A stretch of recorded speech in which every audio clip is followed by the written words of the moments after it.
कालू कौवा बंगाल का जादू सीखने गया था। उसे पूरे 6 महीने हो गए थे और आज वो लौटकर घर आ रहा था। गौरी कवि स्टेशन पर उसका इंतजार कर रही थी। आ गया मेरा निखट्टू पति, आ गया। मुझे कब से इंतजार था, इतने दिन क्यों लगा दिए। गौरी घर चले, रास्ते में बताता हूँ। फिर दोनों पति पत्नी अपने जंगल की तरफ उड़ते हैं। रास्ते में उन्हें कबूतर मिल जाता है। अरे कालू कौवे, इतने दिन बाद मिले, तुम कब आए? बस अभी अभी स्टेशन से आ रहा हूँ। वैसे कालू, तुम इतने दिन कहाँ पर थे? हमने गौरी से कई बार पूछा लेकिन कुछ नहीं बताया। मैं काम सीखने अपने दूर के चचा जी के घर गया हुआ था। अब चलता हूँ, कल आराम से बातें करेंगे। हाँ हाँ, कालू जी थक गए हैं, लंबा सफर करके आए हैं, बातें तो बाद में भी हो जाएंगी। ऐसे कालू कौवा और गौरी कौवी वहाँ से चले जाते हैं। घर पहुंचकर गौरी उसे एक गिलास पानी देती है। गौरी, हमारा घर तो बहुत खराब है, छत भी टूटी हुई है, खिड़कियाँ भी नहीं है, दरवाजा कहाँ गया? हाँ, इस जंगल में बस हम कौवों का ही तो ये पुराना घर रह गया है, बाकियों ने तो कब के नए नए बना लिए। बस अब मैं आ गया हूँ, पूरे जंगल में अपनी कोठी खड़ी कर दूंगा, तुम देखते जाना। क्या इतना पैसा कमा के लाए हो,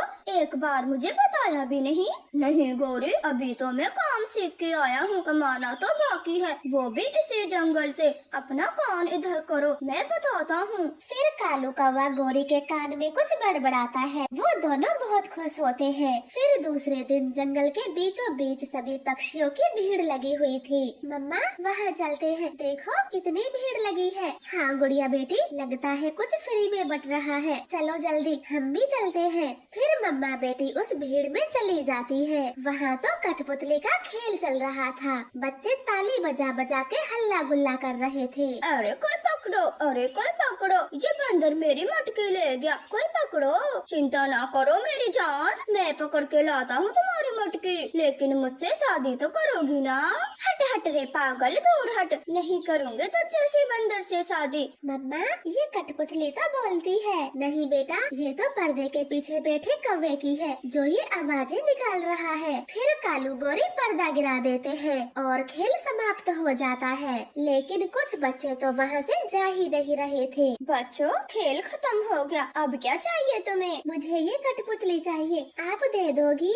हाँ बच्चों, ये कठपुतली बच्चों के लिए ही तो मैं लेकर आया हूँ। गौरी, जल्दी जल्दी सारे बच्चों को कठपुतली दो। ऐसे गौरी कवि सभी बच्चों को एक एक कठपुतली दे देती है। कव्वे जी, इस कठपुतली के कितने रुपए हुए? जो भी तुम दोगी वही ले लेंगे, बच्चों की खुशी का सवाल है, पैसे नहीं मांगते हम। फिर चिड़िया कौवों को 20 रुपए दे जाती है। गुड़िया तो अपनी कठपुतली से बहुत प्यार कर रही थी, उसे एक पल के लिए भी खुद से दूर नहीं रखती। गुड़िया बेटी, जब से आई हो इस कठपुतली में ही लगी हुई हो, ठीक से खाना तो खा ले। हाँ मम्मा, खा लूंगी, आप प्लेट यहीं रख दें। गुड़िया ने इतना बोला ही था, तभी दरवाजा खोलकर मिट्ठू तोता उनके घर आता है। चिड़िया बहन, आपने मेरा मुश्किल समय में पैसों का काम चलाया, आपका बहुत बहुत शुक्रिया, वरना मेरा तो घर ही छिन जाता। मिट्ठू तोते, एक दूसरे की मदद करने से ही तो दुनिया चलती है। उस समय मेरे पास पैसे थे तो मैंने आपकी मदद कर दी। हाँ चिड़िया, बिल्कुल, अभी ये पैसे संभालो, पूरे 50,000 है। फिर चिड़िया पैसे गिन लेती है। मिट्ठू तोता वहाँ से अपने घर चला जाता है। रानो चिड़िया वो पैसे संदूक में रख देती है। रात हो जाती है, सब पक्षी सोए हुए थे।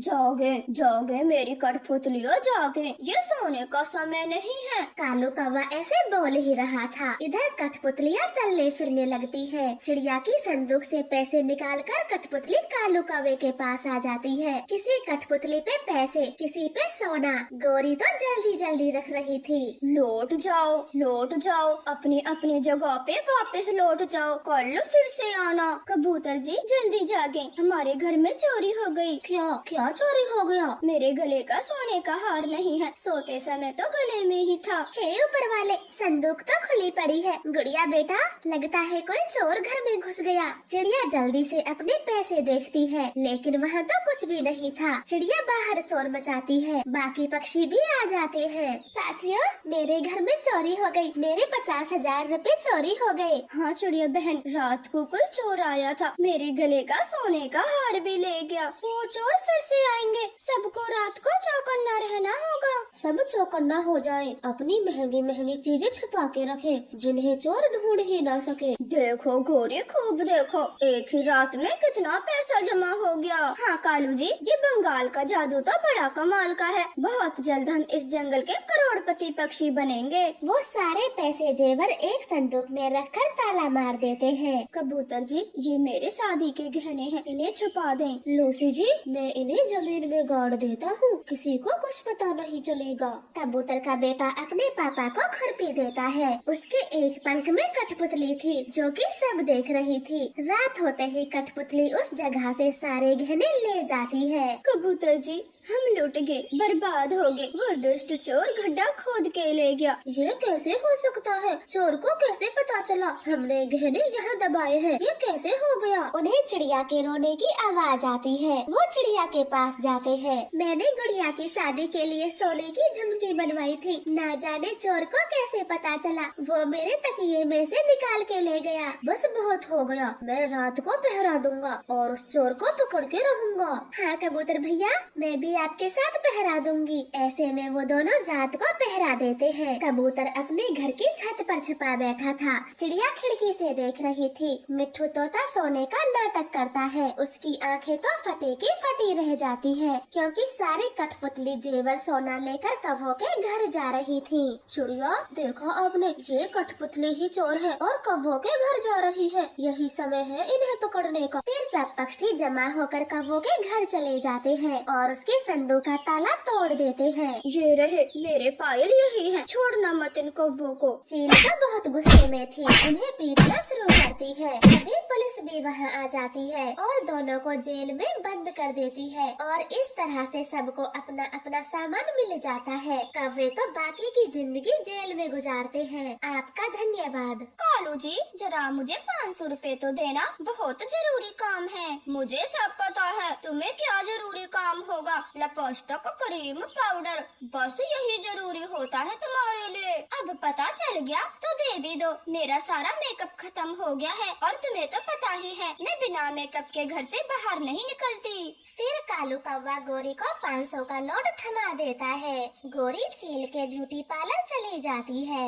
गोरी कौवी, ये फाउंडेशन मेरे पास नया आया है, ये बहुत अच्छा है, आप एक बार ट्राई करके देखें। ठीक है, आप दे दें, एक ब्रश वाली लिपस्टिक भी दे दें और रंग साफ करने की क्रीम भी। गोरी, ये मेकअप किट तो देखें, इसमें कितने सारे कलर हैं। हाँ, और ये शायद वाटर प्रूफ भी है, इसको दे दो, बारिश के दिनों में लगाया करूँगी, जिससे मेरा मेकअप भी नहीं धुलेगा। ऐसे गोरी वो सारा सामान मेकअप का खरीद कर घर आती है और शीशे के सामने मुंह पर लगाने लगती है। लूसी बहन, आपने सुना है पूर्व वाले जंगल में एक बड़ी रंगों की दुकान खुली है और उनके रंग भी बहुत अच्छे होते हैं, बिना केमिकल वाले। ठीक है तो रानो, हम भी उसी दुकान से रंग खरीदेंगे। लूसी बहन, मैं तो आज ही जा रही हूँ, क्या पता बाद में समय ही ना मिले, क्योंकि आज मैं घर के कामों से फ्री हूँ। ठीक है तो मैं भी तुम्हारे साथ ही चलती हूँ, बस घर से पैसे लेकर आती हूँ और हरियाली को भी बुला लाऊंगी। हाँ लूसी, जल्दी आना, मैं तब तक गोरी को बुला कर लाती हूँ, वरना कालू उसे केमिकल वाले रंग थमा देगा और फिर लगने तो सब हमारे ही मुँह पर है। ऐसे बातें कर वो दोनों वहाँ से चली जाती है। रानो गोरी का दरवाजा खूब खटखटाती है, मगर गोरी तो दरवाजा ही नहीं खोलती। वो अपना मेकअप करने में बिल्कुल व्यस्त थी। ना जाने कौन मरा है, जब मैं दरवाजा खोल ही नहीं रही तो जाता क्यों नहीं, बजाने दो, मैं भी अपना मेकअप अधूरा छोड़कर दरवाजा नहीं खोलूंगी। गोरी बहन, आप घर में तो हो ना, लगता है सो रही होंगी, मैं जाती हूँ। ऐसे रानो वहाँ से लौट जाती है और लूसी हरियाली के साथ पूर्व के जंगल चली जाती है। वो तीनों वहाँ से ढेर सारे रंग खरीदती है। लूसी, मैं क्या कहती हूँ, थोड़े थोड़े गोरी के लिए भी रंग ले लेते हैं, अब वो अकेली क्या आएगी, हम ही ले जाते हैं। हाँ चिड़िया बहन, आप तो हमेशा अच्छा ही सोचती हो, और एक वो गोरी है जो तुम्हारा कभी कोई एहसान नहीं मानती। छोड़े लूसी बहन, उसकी तो आदत ही ऐसी है। अब त्योहारों पर भी क्या गिले शिकवे याद रखना, मैं तो पिछली सब बुराई भूल जाती हूँ, बस सबके साथ प्रेम भाव से रहना चाहती हूँ। अरे वाह चिड़िया बेटा, तुम बहुत अच्छी हो। अगर सब पक्षी तुम्हारे जैसी ही सोचे तो दुनिया से बैर भाव ही खत्म हो जाएगा, खुशियों भरा जीवन जिएंगे सब। हाँ काका, हमें दुनिया से क्या ही लेकर जाना है, तो हमेशा किसी से ईर्ष्या क्यों रखें, भूल भी जाना चाहिए। बेटे, ये वाले रंग मेरी तरफ से फ्री ले जाओ और अपने पड़ोसियों को खूब लगाओ। फिर वो खुशी खुशी रंग लेकर अपने जंगल को रवाना होती है। चलो रानो बहन, कुछ तो अच्छा हुआ जो उस गोरी के रंग के पैसे किसी को न देने पड़े, काका ने फ्री में ही दे दिए। हाँ, अच्छा ही हुआ, वरना गोरी कालू तो कभी पैसे नहीं देते। ऐसे वो बातें करते करते अपने जंगल पहुंच जाती है। रानो को कालू कौवा रास्ते में ही मिल जाता है और वो उसे रंग की थैली दे देती है। कालू कौवा तो खुश होकर अपने घर चला जाता है।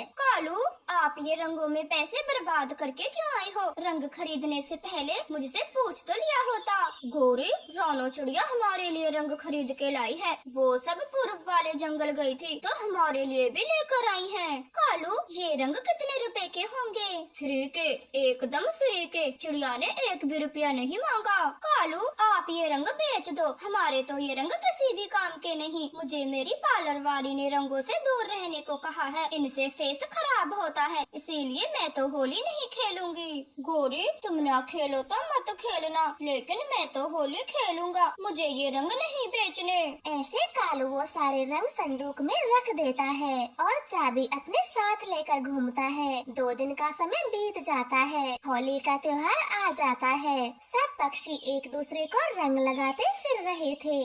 कबूतर जी, वो देखो, रानो किसी का इंतजार कर रही है, चलो हम चुपके से उसी पे रंग डाल देते हैं। ऐसे धीरे धीरे कबूतर लूसी बाल्टी लिए आगे बढ़ते हैं और सारा रंग चिड़िया पे डाल देते हैं। चिड़िया तो एकदम रंग बिरंगी हो जाती है। होली है भाई, होली है, बुरा न माने, होली है। कबूतर भैया, आपने धोखे से लगाया, वरना मैं भाग जाती और आपके हाथ न आती। लेकिन अब तो लग गया। वो सब ऐसे खुशी खुशी बातें करते हैं। तभी मिट्ठू और कालू कौवा उन पे अपनी पिचकारी से रंग मारते हैं। होली है भाई, होली है, बुरा न मानो, होली है। अरे कालू, आप अकेले अकेले, गोरी कहाँ है? उसे साथ क्यों नहीं लाए? दोस्तों, गोरी इस बार होली नहीं खेलेगी, बोल रही थी मेरा मुंह खराब हो जाएगा। मगर क्यों कालू भैया, सब ठीक तो है ना? सब ठीक है, वो गोरी की बच्ची महंगा महंगा मेकअप लगाती है, इसीलिए रंग लगाना नहीं चाहती। लेकिन मैं नहीं मानूंगा, पिछली बार उसने मेरा मुंह पूरा काला कर दिया था, मैं तो रंग लगा कर ही रहूंगा। कबूतर भाई, आप गोरी को रंग लगा ही नहीं सकते, वो दरवाजा बंद करके कमरे में बैठी है। ठीक है, तो मैं भी देखता हूँ, अगर गोरी को रंग नहीं लगाया तो मेरा नाम भी कबूतर नहीं। ऐसे कबूतर अपने एक मोटर बाइक वाले दोस्त के पास जाता है और उसे बुला कर लाता है। दोस्त, जैसे मैं कहूँ बिल्कुल वैसा ही करना। ठीक है, ऐसा ही करूँगा, आप सब चले अब। ऐसे वो सारे पक्षी मोटर बाइक पर बैठ जाते हैं और गोरी कौवे के घर की तरफ निकल जाते हैं। मैं छत पर बैठूंगा और तुम सब घर के पीछे छुप जाओ। और दोस्त, आप जोर जोर से हॉर्न बजाना, मैं तुम्हारा पार्सल लाया हूँ जिसमें आपने मेकअप का सामान मंगवाया है। हाँ कबूतर भैया, तब तो गोरी झट से दरवाजा खोलेगी और हम सब उस पर रंग लगा देंगे। फिर वो सब पक्षी ऐसा ही करते हैं। कबूतर का दोस्त जोर जोर से हॉर्न बजाता है और पार्सल का बोलता है।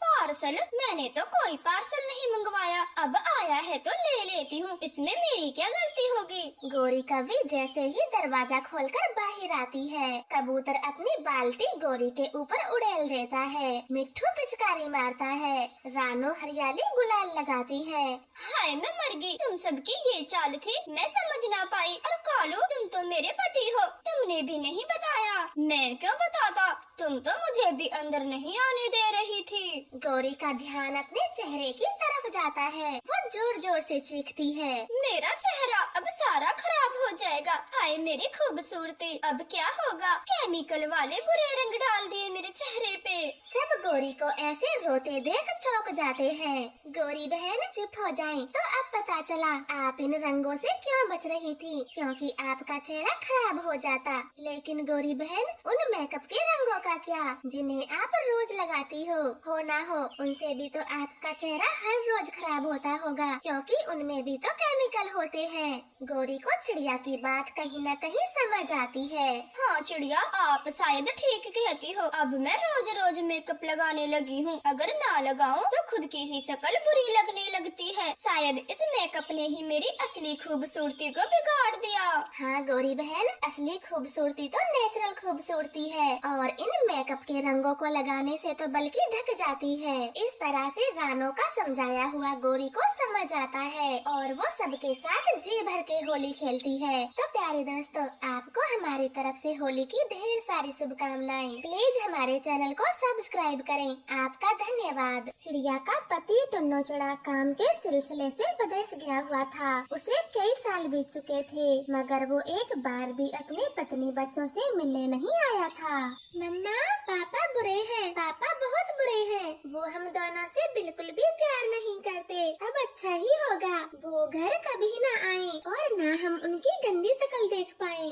चुप कर जाओ गुड़िया, अपने पापा के बारे में ऐसे बातें कौन करता है और आपको ये बातें कौन सिखाता है? मेरे दोस्त मुझे सब बताते हैं पापा बुरे हैं, बहुत बुरे हैं। उन्हें हमारी कोई परवाह नहीं। वो विदेश में गौरी पक्षियों के साथ मौज मस्ती कर रहे हैं।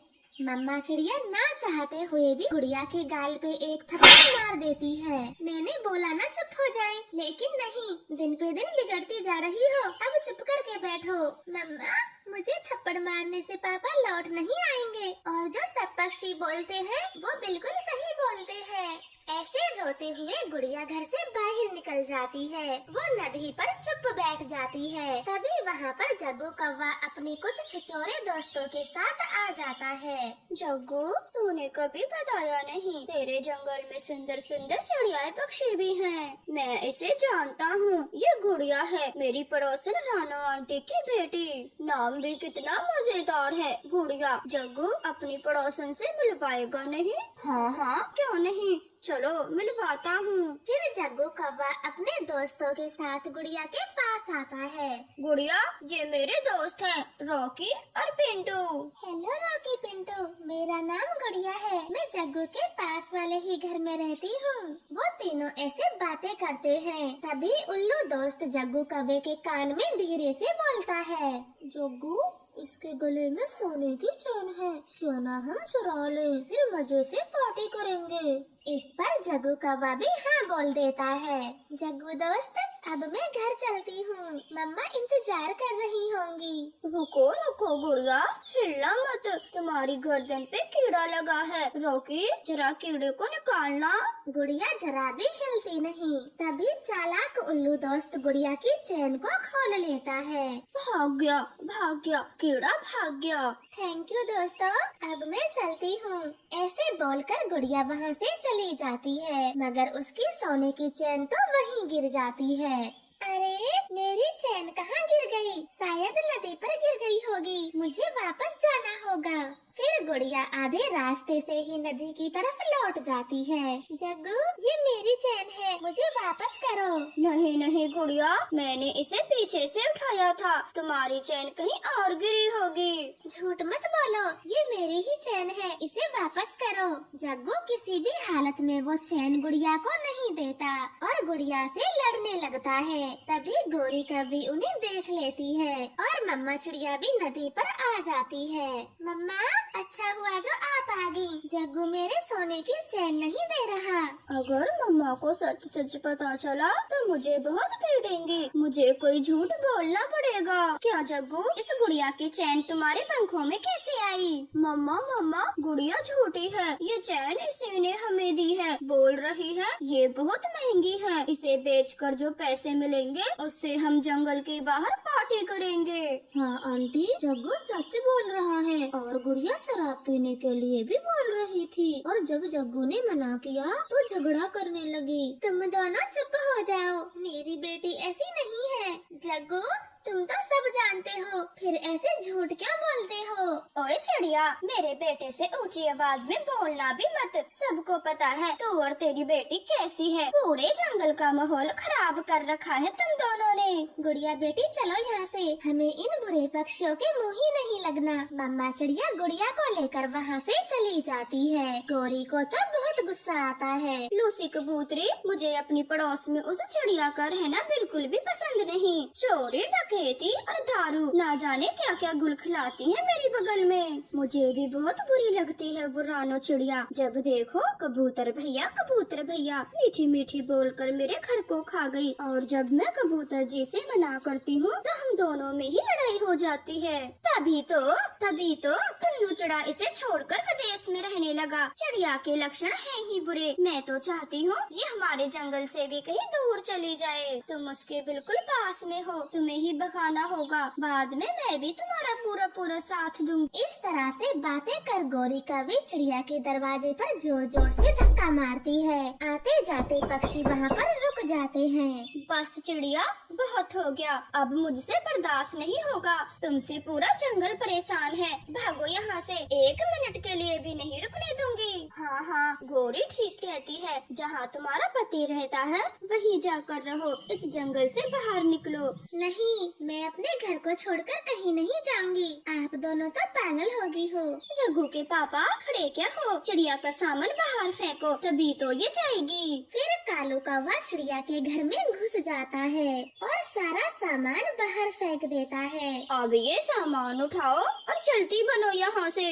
चले बेटी, हमें नहीं रहना इन गंदे पक्षियों के साथ। हम कहीं और अपना घर बनाएंगे। ये तो बहुत बुरे निकले। फिर मम्मा बेटी अपना सामान उठाकर जंगल से बाहर चली जाती है। वो दूर पहाड़ों पर अपना घर बनाती है। मम्मा, ये जगह तो पहले से भी अच्छी है। ना इधर गौरी आंटी है और ना ही वो चोर कौवे।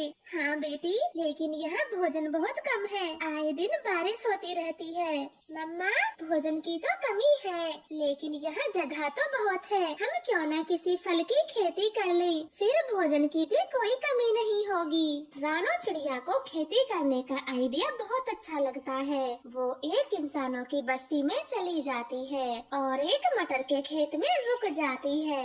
हाँ, मैं ये मटर ही ले जाती हूँ। मटर खाने में नरम होते हैं। ऐसे रानो चिड़िया खेत से थोड़े मटर ले आती है और उन्हें बो देती है। कुछ समय बाद उसकी मटर की फसल तैयार हो जाती है। इधर कौवे के जंगल में भी लगातार कई दिनों से बारिश हो रही थी। जंगल में पानी भर गया था और कई पक्षियों के तो घर भी टूट चुके थे। साथियों, अब ये जंगल तबाह हो चुका है। न घर बचे हैं और न ही भोजन। हमें जिंदा रहने के लिए ये जंगल छोड़ना होगा।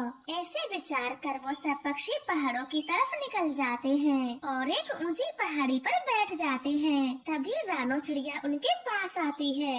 आप सब यहाँ कैसे? क्या हुआ है? जंगल में कोई आफत तो नहीं आई? चिड़िया, पूरा जंगल बारिश के पानी में डूब गया। हमारे घर भी नहीं बचे, इसीलिए यहाँ पहाड़ों में रहने आए हैं। लेकिन यहाँ तो खाने को कुछ भी नहीं है और हम सब कई दिनों से भूखे हैं। आप सब घबराए ना, मेरे पास बहुत भोजन है। आप चले, मैं यहाँ पास में ही रहती हूँ। फिर चिड़िया सबको अपनी मटर की खेती पर ले जाती है। वो सब पक्षी कई दिनों से भूखे थे, इसलिए खूब मटर खाते हैं। मगर गोरी कालू तो चुप खड़े थे। गोरी कालू, क्या बात है? क्या आपको मटर अच्छे नहीं लगते? चिड़िया बहन, हमें माफ कर दो, मैं तो बहुत शर्मिंदा हूँ। कोई बात नहीं गौरी, जो हुआ सब भूल जाओ और ये ताजी ताजी मटर खाओ। मम्मा, मुझे आपको कुछ बताना है। उस दिन मैंने आपसे झूठ बोला था। मैं और मेरे दोस्त गुड़िया की चैन को चुरा रहे थे। गुड़िया बहन, मुझे माफ कर दे। कोई बात नहीं जग्गू, मैं आपसे गुस्सा नहीं हूँ। अब किसी के साथ ऐसा कभी मत करना। इस तरह से कौवे का परिवार भी मटर खाना शुरू करता है। वो सब पक्षी बहुत खुश थे और चिड़िया तो बेहद खुश थी अपने जंगल के पक्षियों को मटर खिला के। आपका